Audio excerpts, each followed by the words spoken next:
Hello. So, this is what I'm doing. I have gone through all of like hundreds of pages of I downloaded from the Bryan Kohberg case.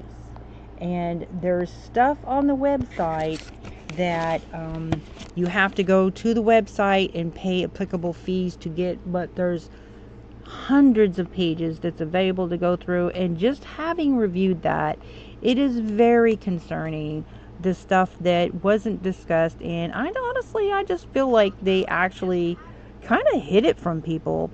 So what I'm going to do is I have a list of stuff that I want to talk from: a bloody glove found on a parking lot, blood found all over another apartment nearby, people claiming other people did it, just stuff that should not be ignored. And I'm not saying that he didn't do it. I take his confession face value. I just think that judge, I didn't make any opinions on this case. People had asked me, oh, you should go look at this case. Honestly, I had no interest in it until they offered him a plea deal, and I thought, yeah, there's something going on there. But it's been a sealed case. I'm not going to speculate on a case without having read the files. I just won't do it, right? And so now that I've been able, since it's been unsealed, to actually go in and look at the discovery, wow, that judge was so wrong for not giving an alternative suspect. Again, I'm not saying that he didn't do it. I'm just saying any lawyer with halfway decent ability to defend would have easily rounded up some reasonable doubt and some alternative suspect theories. So I'm just going to go through a specific list of the ones that I've highlighted. So this is document sequence number 308. And this is basically, they found a glove. They found a black glove in the parking lot with blood on it. They found an apartment building with blood all over it. And this is a lady who comes in. This is bizarre the way she does it, but she's scared, and you can tell how scared she is. So this incident took place on December 2nd. No, I'm sorry.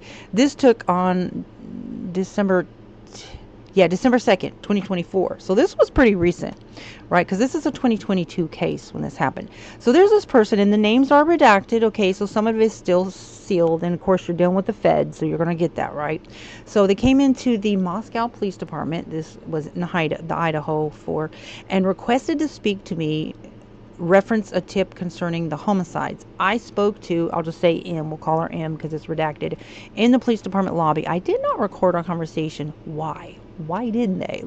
I never get this, why they don't record. But anyways, she began by sliding me a note that asked if the police department was looking for a second person who could be responsible for the homicides.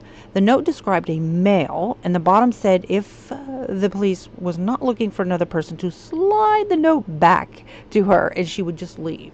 I told her it was our duty to investigate tips that could result in exculpatory information.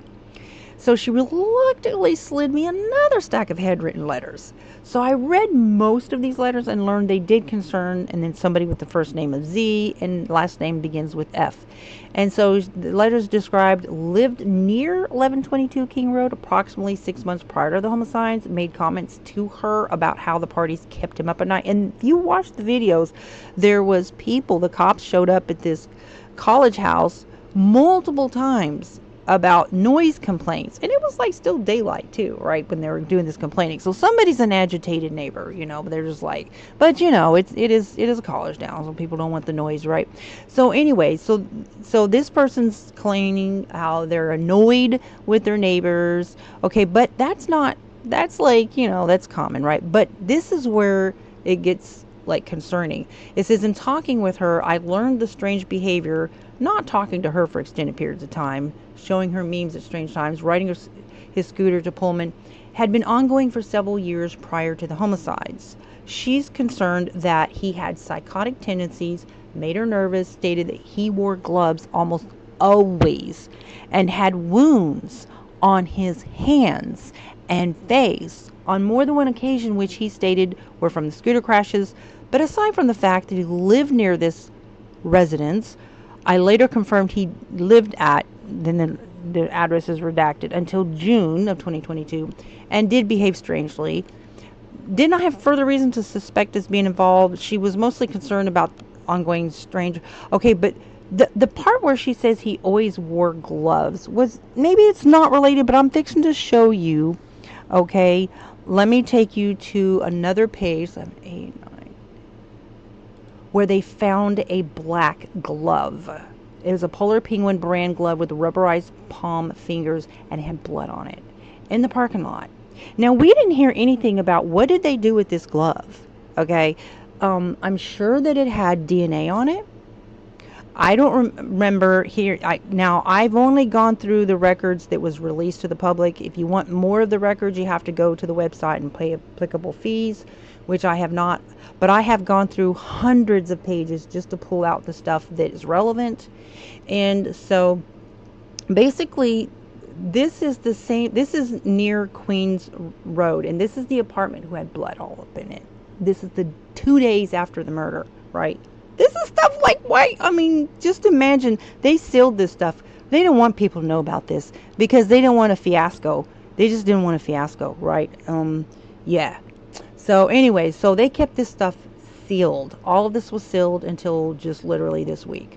So at approximately 1500 on 11/24, okay, I took MPD school car, silver Ford Fusion, drove the route of the suspect vehicle. I drove 2 separate routes in front of the camera located at Ridge Road, once westbound on Lauder Avenue, and then twice on Ridge Road. Southbound, northbound, advised the command post the times of these rounds, requested video from the point of contact. Okay, so then while they're doing that, they're not even going out here to even find a glove. They were just looking at the route for camera purposes. But what they find here, where this lady had come forward much later than this and talking about this glove. I walked but this is sealed. Keep in mind this is sealed. She didn't know about this. She didn't have any way to know about this glove. And oh my gosh, talk about stuff that only the killer could know. I have so much stuff that I have found in these documents. I'm like mind blown. But I've got a whole list I'm going to go through here. So anyway, so he noticed a black glove laying in the parking lot approximately 25 feet from the front door. The glove was laying palm up, appeared to have been laying in that spot for a couple of days, and it had dark fluid-like substance on the glove. So it looked like blood. Okay, so this was a Polar Penguin brand glove with rubberized palm and fingers. It's a type of glove often used for concrete work. Keep that note. Keep that note about the concrete work, because that's going to come up here in just a little bit. Okay, so then, now we're going to go to the apartment with the blood in it. Let's see, 1, 2, 3, 4, 5. I've got them marked by pages. Okay, so this is the house. So this was December 13th. This report was done. So, but this was on, this is 2 days after the murders. On 11/15, Officer Houseline responded to the Queen Road. Now this is where there was somebody who was sighted on a camera, by the way, near this same place where all this blood is found. And we don't hear anything about this because they keep it sealed. All right, so they walk on the common way in front of the door, and then they see what appeared to be different fluid spot on the door approximately 8 inches up from the bottom of the door under the doorknob. So there's blood on the doorknob, okay? So then they talk about there's blood inside the house. It has a cracking texture. Common blood dries on the surface. The spot also displays similar drop pattern to the blood spots found on the banister wall and the wall on the stairwell to the ground floor, which I observed inside 1122 King Road. Officer House also told me he looked at several other doorknobs. Now this isn't the same house. This is like near that where they saw that person walking on the camera. This is the apartment at Queen Road. Okay, so inside the apartment complex, some of the doors were like cleaned off, and you know, some of them had dust on them, but then they found blood on various things inside. They found blood on the banister. So I'm trying to find it here.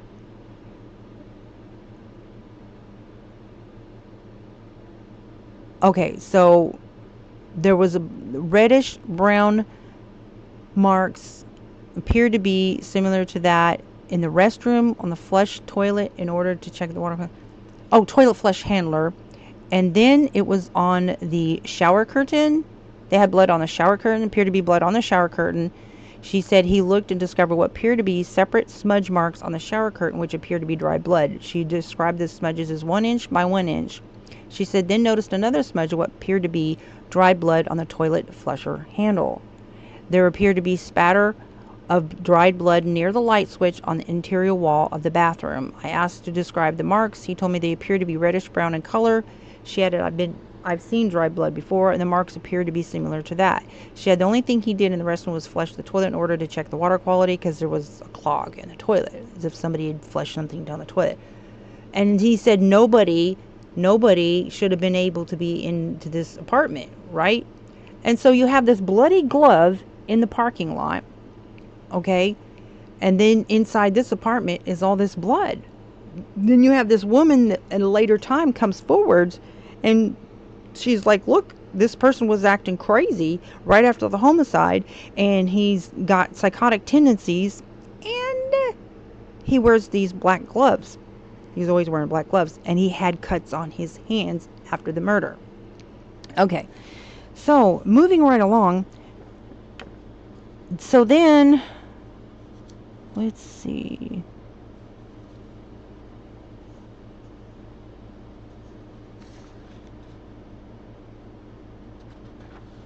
Okay, so I'm going to go, let me see.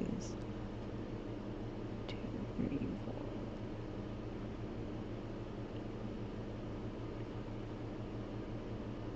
Keep in mind, here we go. Okay, so, all right. Then there's multiple times they reported stalkers. I think we heard about once where there was a report of stalkers. Actually, there's multiple people reporting stalkers. Weird stuff.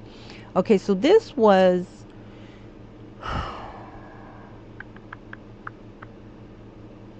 November 13th at around 13:47 hours. I interviewed iPhone.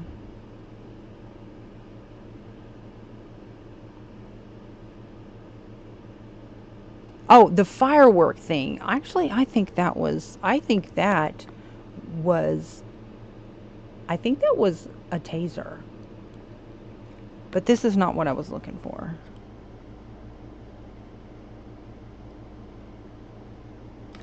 Okay, let me go to the next one. Okay, so this is the night of, and so they were talking about, you know, the different, like, Kaylee looked like she was dating somebody casually, and she had a couple of different male interests, and she didn't have like anybody that was like hostility or whatever. But this talks about, they were asking about how many, you know, who was dating who and that kind of stuff, and you know, Maddie didn't appear to have a current boyfriend. Kaylee did have a casual interest. Okay, so right here. So this is how much she had drank that night. And I really think that the reason that they didn't call that night was because in this document, now they said in their docuseries that they did not do drugs, right? They're not going to say, I don't know, maybe they just wouldn't admit it in front of their parents, or maybe these people weren't telling the truth. But somebody was saying that, you know, that they were taking Adderall. Now, whether that's true or not, you know, but she drank a 12-pack of High Noons plus 2 mimosas in a standard wine glass. So they were pretty intoxicated when they got back to the house. And so when she thought, in the report, she reports she thought she saw somebody in a ski mask. And everybody's like, oh my gosh, why would you not call the law? But honestly, because if they were mixing drugs and alcohol and there wasn't even anybody there, and she went downstairs and she asked her friend, she was like, hey, did you hear anything? She's like, no. And so she's like, okay, well, maybe I imagined it. And she just went to sleep. And then in the morning, she was just like casually calling her dad about her tooth, you know, and it just was like, I don't think they really, I don't know. I think she thought maybe it was like a prank or something. But it made it seem like when it was presented, you know, like I couldn't understand it, like why they wouldn't have called 911 straight away. But, you know, they were like drinking, they were intoxicated, and honestly, in college world, I remember what it was like in college.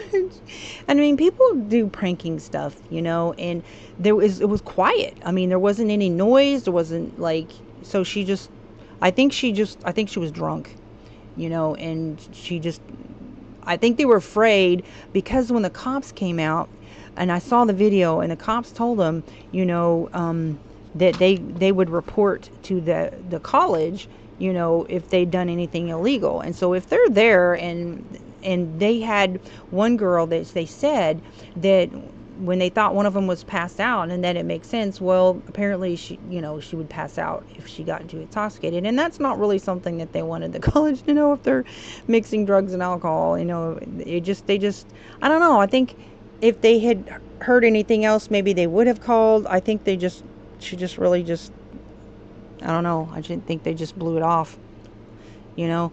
Anyways, but that was very bizarre, but I think people just need to be like, give them grace, because they didn't have anything to do with it, bottom line. But there's some crazy stuff going on in here. Other things going on of people who are very, okay, so I'm gonna go to, all right, needed to be followed up. No. Okay, so this is somebody, this was a tip. This happened October 24th. The FBI received a tip from a redacted name, needed to be followed up. It was captured in the FBI's VCC system. It stated that thought her friend drove a white Hyundai Elantra and was around 1122 King Road the night of the homicides. But there was no details in the VCC as to what they found out. They called to verify about that, and then you just don't really hear anything more about it, other than they asked this person, you know, they gave a name if they had been there driving something, and they said no, and like that was it. Like, are you kidding me? But okay, so then that is, let me see which one I'm on. I can't bring it up. There we go. All right. So I've got this. Okay, so then there was a walker. So I showed you the bloody glove in the parking lot, the blood in the apartment, and there was a walker seen on camera at 3:50 a.m. Okay. So then there's multiple stalkers. Let me find the spot one too.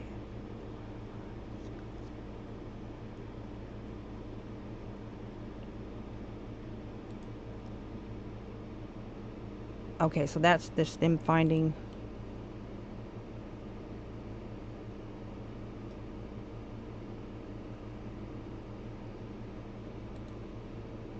Verifying.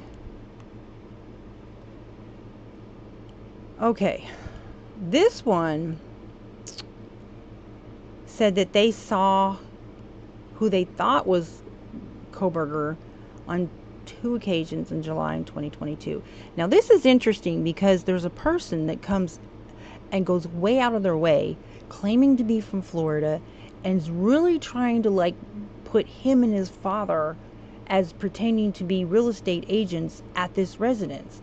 But then the cop dismisses him because he's saying that his nephew had passed away shortly after that trip, but then he later asked him again, and he says his nephew had passed away 8 years ago.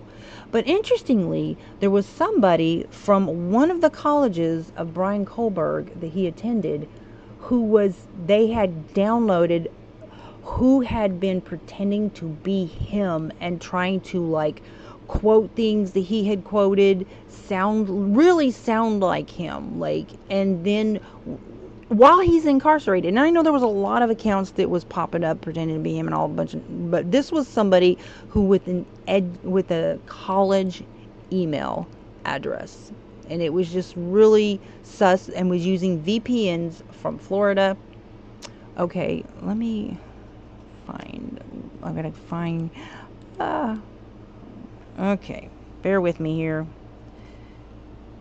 Oh, so then there was somebody who this one was really telling. Um, there was somebody who pretended to be a Kabar employee. Now, Kabar is the name brand of the knife, and called. Now, I'm gonna find that one. Whoop.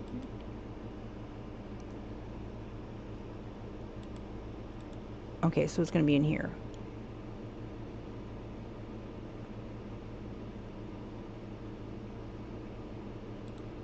Okay, so this one took place on December 13th, 2022.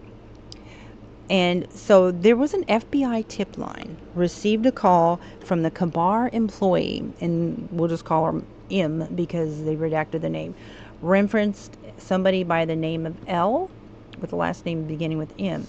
So M had been contacted earlier on the 1st of December by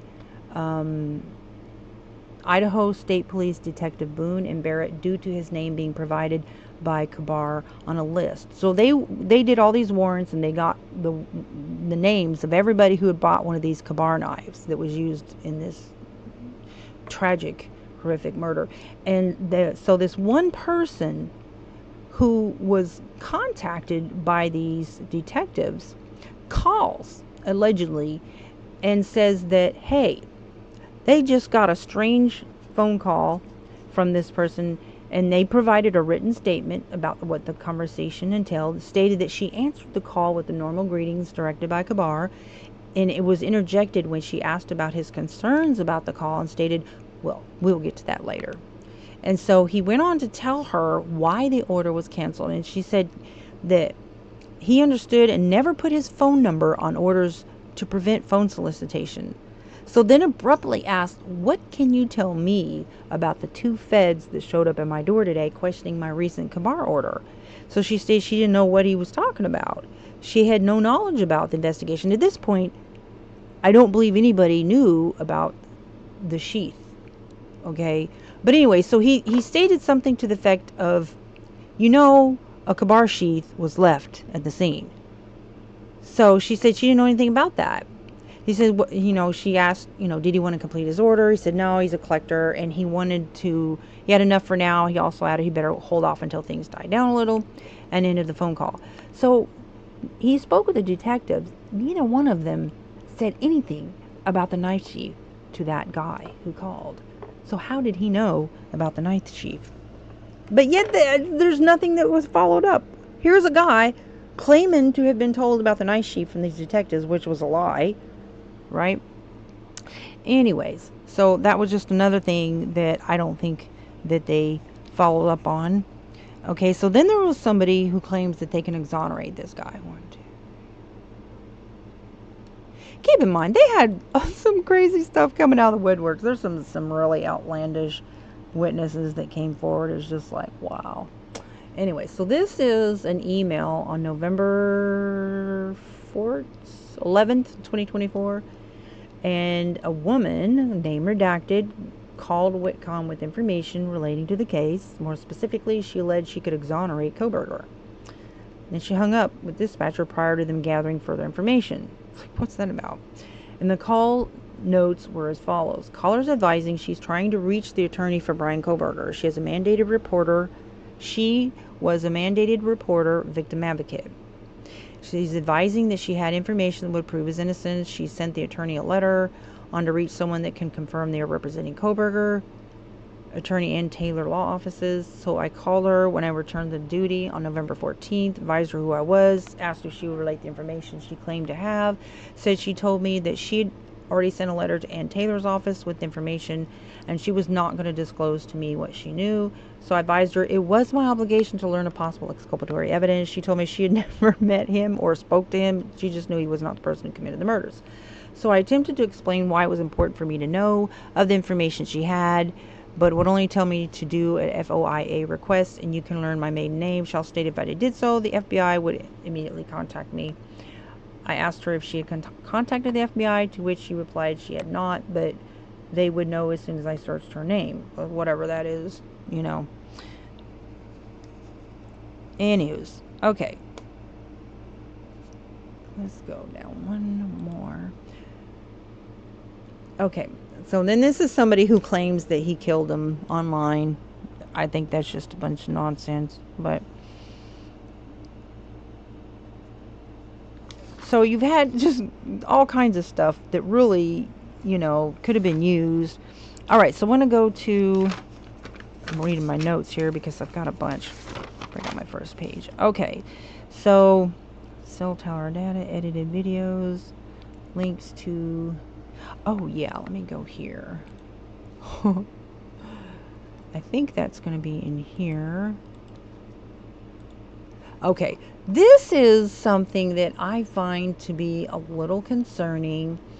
I know that there was a lot of people who came forward and after his arrest, and they were popping up all kinds of accounts, but there was really specific ones that went a little bit beyond that. And one of them, so they went in, they got all the emails from Google, and all these posts and stuff that was allegedly by him.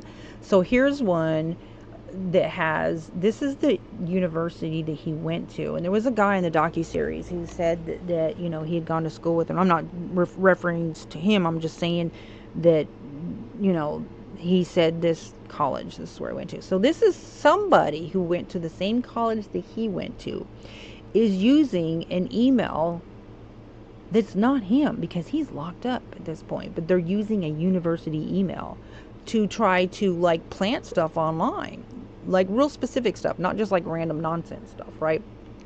So they found 2 accounts associated with the email. The first account name, and then it's redacted.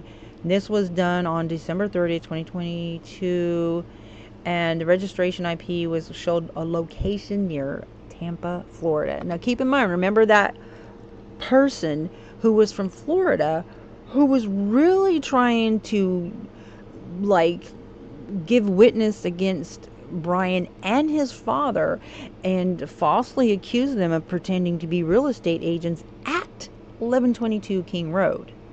So like sending an email directly to the FBI, but of course they found out that wasn't legit either. So I don't know if that's just a fluke, but why is the same, like, what's with this, they're from Florida that's doing this. So somebody's using a university email that he used to attend and just posting a bunch of stuff online.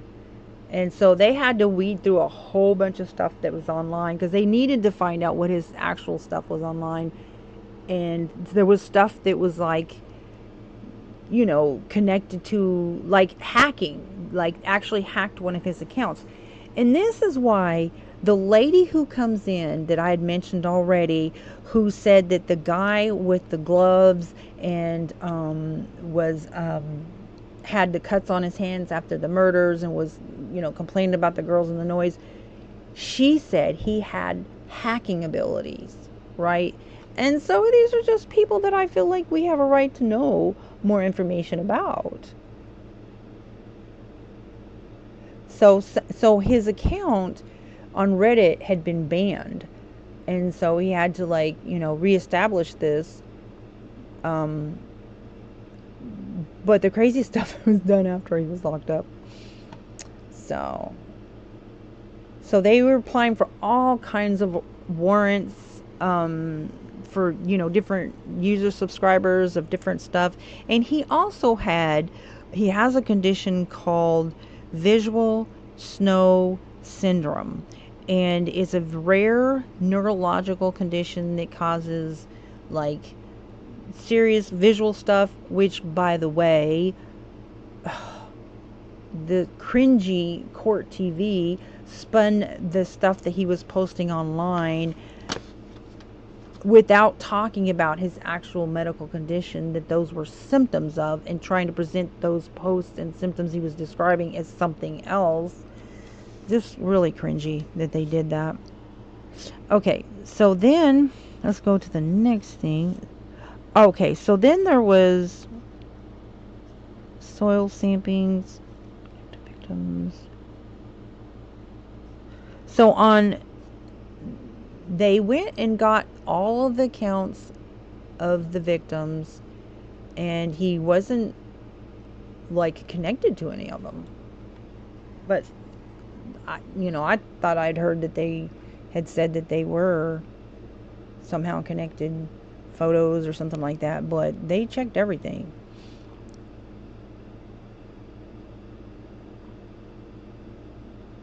Okay, this was his interview. Okay, here it is.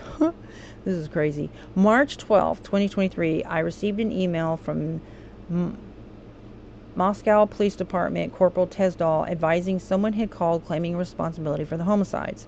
The caller hung up without providing any information. The number the call originated from was, and they got the number, but they couldn't get the identity of the caller. It's like, okay. And I don't know. Then they were finding, I don't know if they were just like trolling these cops too, because they were finding crazy stuff. Like they found the same kind of knife in a bush. A kid found it. They found big huge knives with like duct tape around it. Then there was these people, oh my gosh, that were this one guy that lived nearby, and he was really into knives and wanted to kill people. He said I said that he had been in there, and he said he could have killed them all at that time. I mean, his comments like that are in these reports. I'm just like, this is mind-blowing that they had this kind of stuff in these reports, that that an attorney would use this with the jury. There's no reason why he shouldn't have been able to use this stuff. You've got people, oh, here it is. Team 19.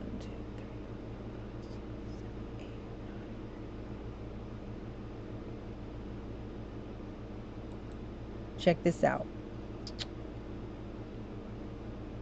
Somebody they know is their friend. I know I've shared this before, but drove a white Hyundai Elantra and was around 1122 King Road the night of the homicides, and had shared that with the FBI. And this was in October 2023. Of course, we didn't hear about that. Well, I didn't. Now, there was an earlier report of the DoorDash driver who the cop said she was pointing at a tan-colored car. She mentioned a tan-colored car, and they had seen on the video the white Elantra. And so she didn't even see the white Elantra in the original report. Okay, but later she claims to have seen him, and I think she was just full of it, right? Confused or something, to be nice, right? Okay, so here it is. So this is on March 21st on 2023. A landowner near Genesee found 2 knives in a roadside ditch. They had like duct tape handles in the ditch. And they're just like finding knives. You know, they found the K-bar knife, another one, and somewhere else a kid had found it. And you got people claiming that, just claiming. That bloody apartment and that bloody glove, and that lady that said that guy who was came back with cut hands and very, acting really like crazy after the homicides. That's something that I think that they could have used. Cell tower data.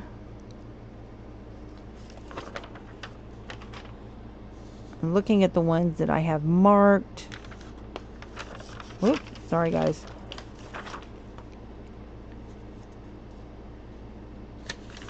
Where is my other? Huh? Soil samples. They did some soil samples.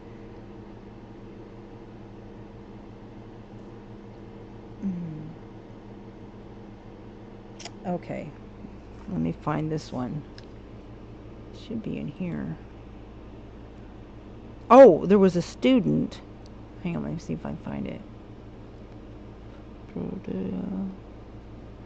TAs. Okay, so this is a guy who's a student, and he's just really kind of talking smack about Kohberger, basically.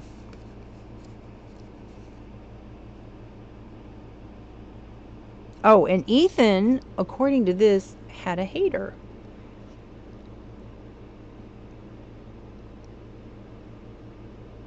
Because in the docuseries, they said that like no, they didn't have any enemies or anything like that. Okay, so this is a stalker, another report of a stalker.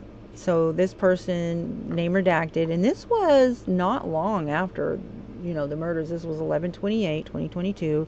Came to the police department to speak, was hesitant to talk due to being acquainted with somebody. Told me she did not believe that he was involved with the homicide, but stated that he had always had a large teeth knife on him. This is the person that she knows, okay, and had an interest in her daughter. It made her uncomfortable times. Told me she believed he'd been in the Marines for several years, just wanted the information passed on.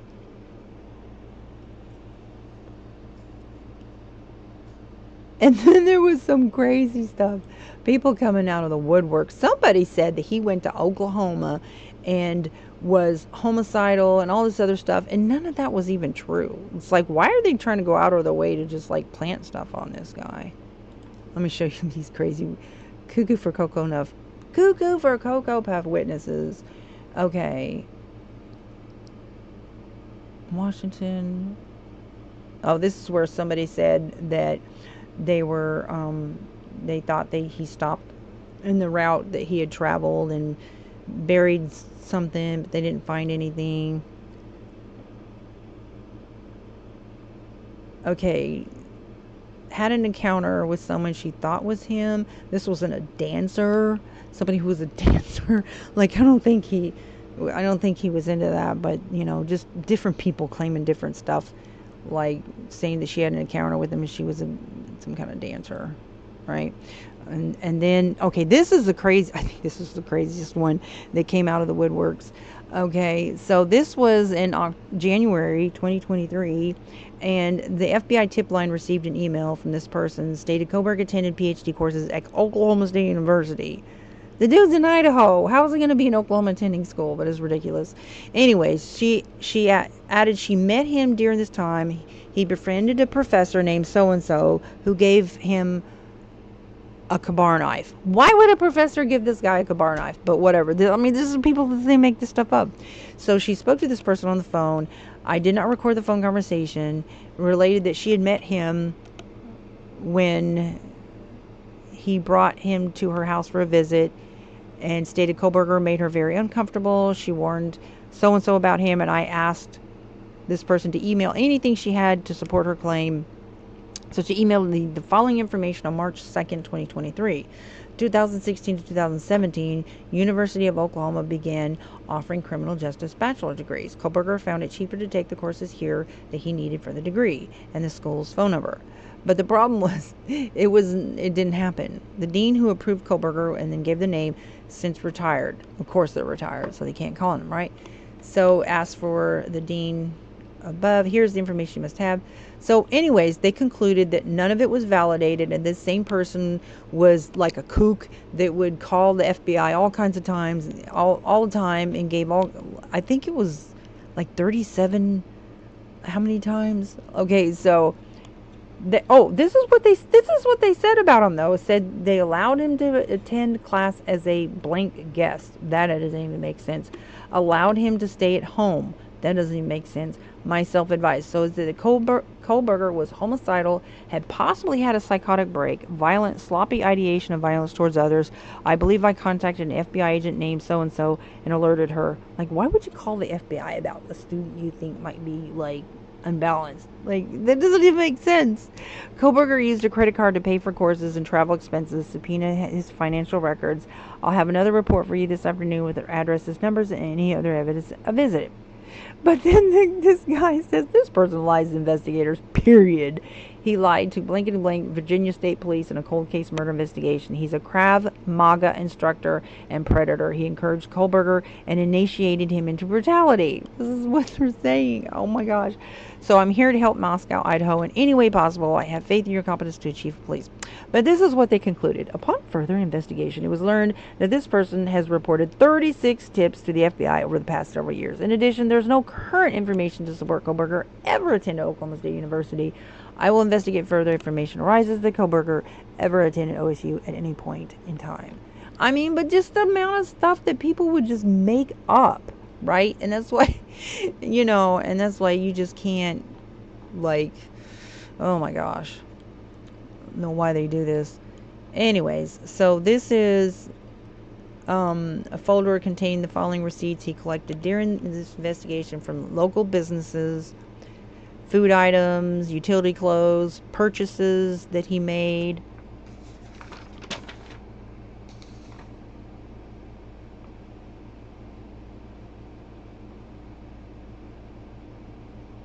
Then there was, let's see, a hit and run. That's in the other group.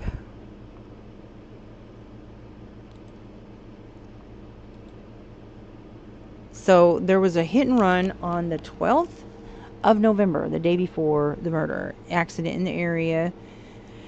Multiple PPD officers arrived on the scene, blocked off the area where this incident occurred. Location of this accident was near the west entrance to the apartment complex near Kohberger's residence. Later arrested the suspect in this case, booked into Whitman County Jail, was booked in Whitman County Jail on the 13th.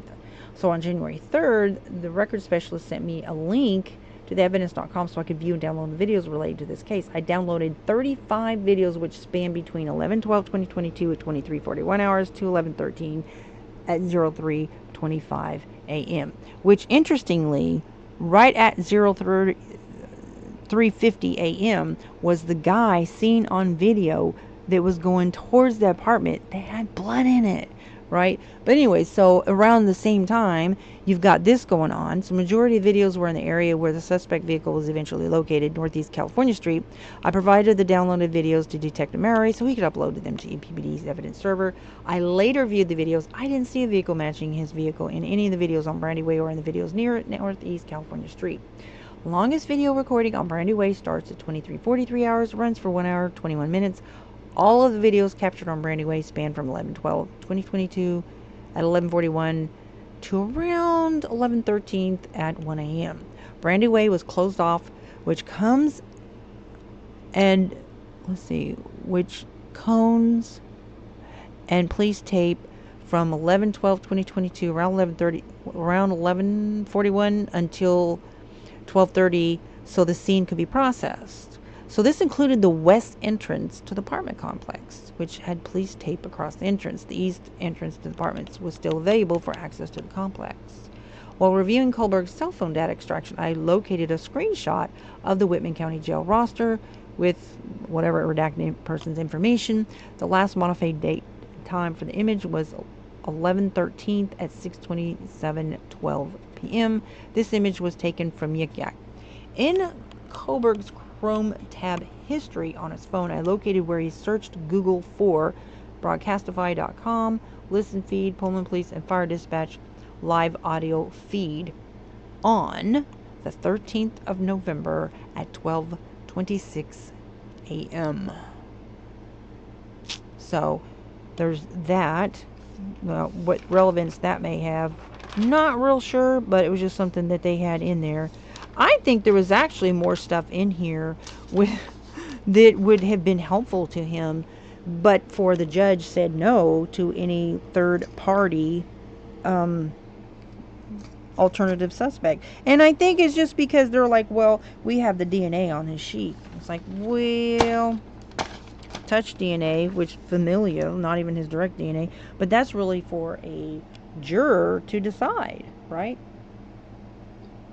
I don't think there was any corruption in this case like I saw in the Karen Reed case. I just really think that there was just things that just wasn't followed up. And sadly, one of the victims' father talked about in the docuseries, or maybe it was one of his interviews, basically that he had to suggest to the police to go after certain cameras, go find these cameras here and these cameras here, And I mean, they were very respectful of the police and felt like, they were doing their best. But I mean, these family members did not have any of these documents. They didn't even know even the details of the injuries of their children.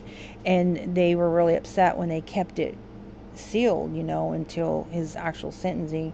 And so I just wonder if they had scoured all these documents and seen the stuff that's going on. Like, I think it's important that they know what's happening. This stalking reports, different people reporting stalking, this guy who's going around, there was one guy in one of these reports talking about, he was in the house, he could have killed them all then. I mean, just even talking that way.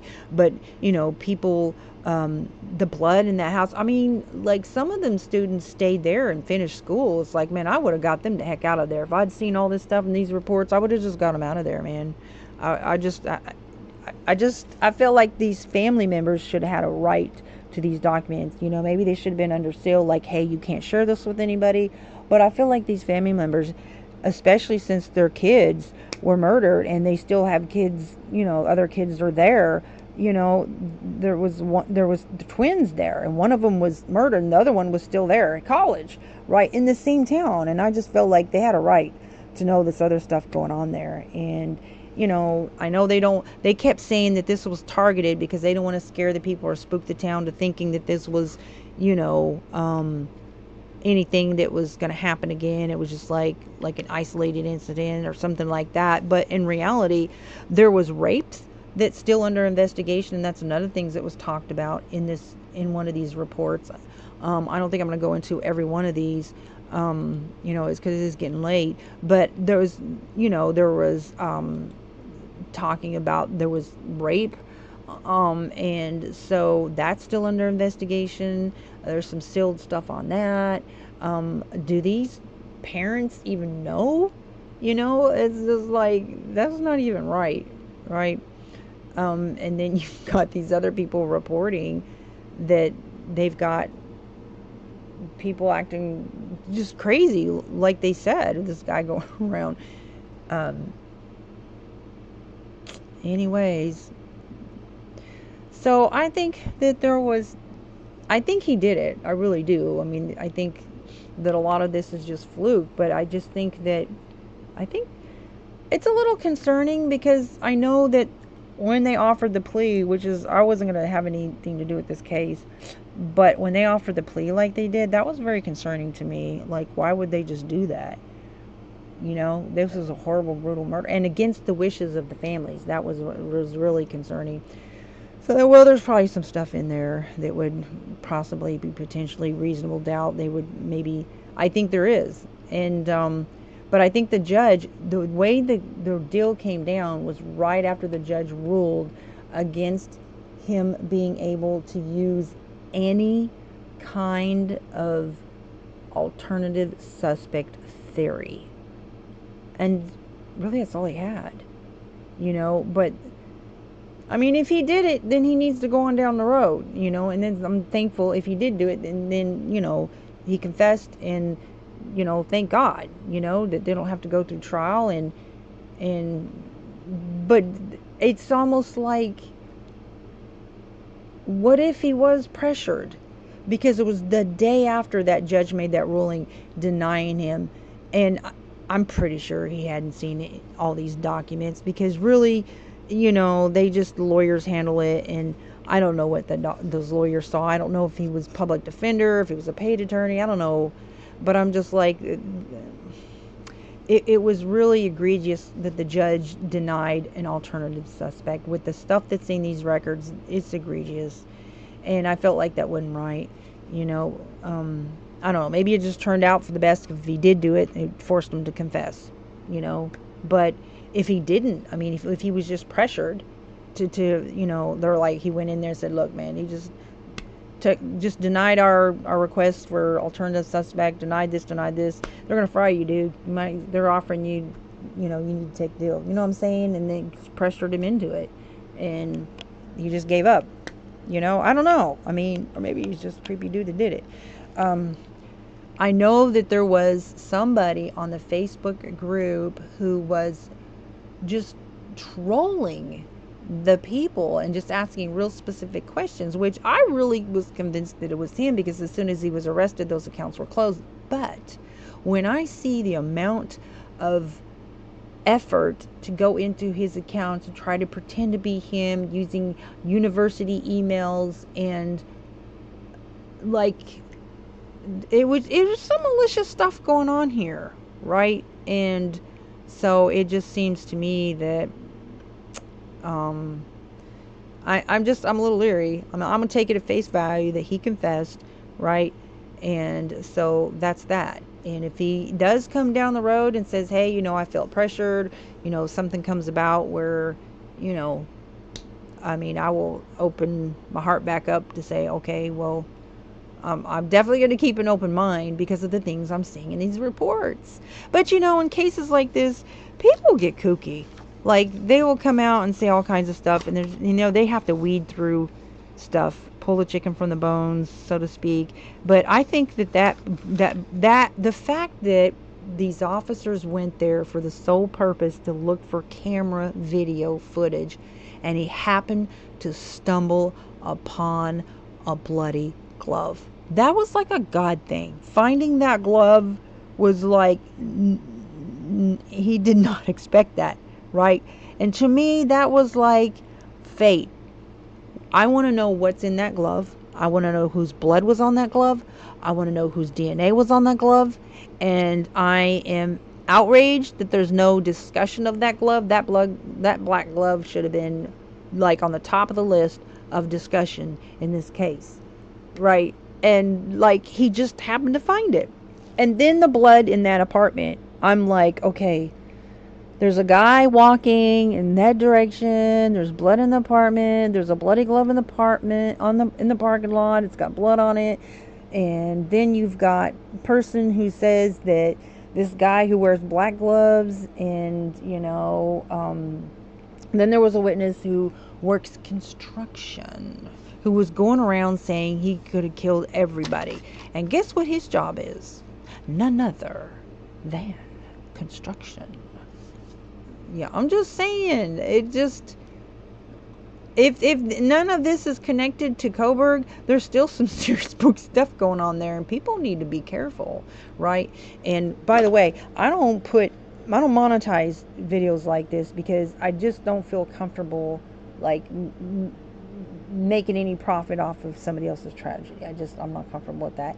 And I watch these docuseries, and I feel bad for these family members. They're like, why are all these YouTubers and all these people telling our story? It's our story. Let us tell it. You know what I mean? And they're just out there making money. It's just the most profiteer psychopathy of the true crime industry. And I guess people need to be concerned about justice and care about justice. That's my interest in it. But then you have people like this News Nation, the video I did where she's like presenting these Facebook groups who are reasonably discussing the roommates who didn't, when they thought that they saw a masked intruder in their house, they're like, whoa, did I just see that? Or like, they said they get spooked easy, and but with the drinking and the substance and stuff, they're probably just like, oh wow, did I imagine that? And then there wasn't any like noise really, and so she goes downstairs, and then her friend's like, did you see her hair? No, I didn't hear anything. Oh, okay. Well, then she feels more comfortable because she's in the presence of her friend who isn't freaked out at all because she didn't see or hear anything, and so she's just like, they just go to bed, and so I don't really think that they did anything. It was just goofy kids in college, and I think people just need to be have grace for them, because I think that people have been kind of cruel towards them. I think I just should have waited until they had their chance to tell their side. It was unfair really to the family and the victims, because the court sealed everything in this case, and they gagged the family, they gagged the victims, to include those roommates. They gagged everybody. They couldn't talk about it to anyone. And how fair is that while everybody's sitting there running their mouth about these people and why they did or didn't do something, and they don't get a chance to tell their side on why they didn't or didn't do something because they've been gagged, right? And so I was like, okay, everybody just wait until the seal, that's no longer sealed and the gag is lifted, and then they can tell their side. And they did. And it's like, I get it. It was, college life is wild. And another thing, I thought maybe they were being pranked too, because they thought they heard a firecracker. And I got to thinking about that firecracker thing, and I thought, you know what? I wonder if they didn't have a stun gun. And I don't know if there was any stun marks, because the way that they were so damaged, they could have covered up the stun marks. But I think there might have been a stun gun. That might have been with that little fire, that like light under the door. She thought she saw. But I remember what college was like. I mean, I lived in college in the dorms, and I lived off campus too. And I remember they was always trying to spook people. Like, I'm on my bed studying, and then the girls was on the first floor and the guys was on the second floor, and they would lower these speakers down the side of the building outside my window and then blare it, and it's spooking us. I mean, just always doing crazy stuff. And they were pranksters. I mean, I saw where Kaylee had super glued her top of her lip to like her upper lip to pretend like she had a bad lip job. I mean, they be pranking people. And so, I mean, I could see why they thought, this is a college house where you've got people on the roof and parties and loud noises. I mean, it's a lifestyle. So any other time, it's not like they had a revolving door, but I don't know. They just didn't respond the way they normally should. But given that environment, I'm gonna give them a pass, right? And I think people should just be graceful. And I think it's so unfair that they didn't get to tell their side and talk about it and defend themselves because they were gagged. That is so unfair. The whole world has just been running their mouth amok on the internet and on YouTube. Oh my word. Anyways, so there's a bunch of stuff in here, but I think that's enough for now. I think, what do you think? I mean, do you find some of the stuff that I've shared that, don't you think that we as a public should have a right to discuss this? Like, who is this guy going around saying that he, allegedly, some of it is just claimed saying stuff, but some of the stuff is like completely connected with evidence. And then you have evidence fall into the lap of a cop that wasn't intended. Nobody said anything about the glove was just like, you got a bloody glove that's in this parking lot, and you had no intention to go be looking for that piece of evidence. You're there for something else, but as you're there, you're walking by, you just happen to see this bloody glove. Like, that piece of evidence fell into his lap by fate, right? And so I just think that the people they should be concerned about that glove. We want to know whose blood was on that glove, whose blood was in that apartment, on that shower curtain, and on that toilet bowl brush, whose DNA was on that glove, because inquiring minds want to know. And that's it for now. I think you all have a good one, and yeah, I hope you have a blessed day. Okay, how do I end this?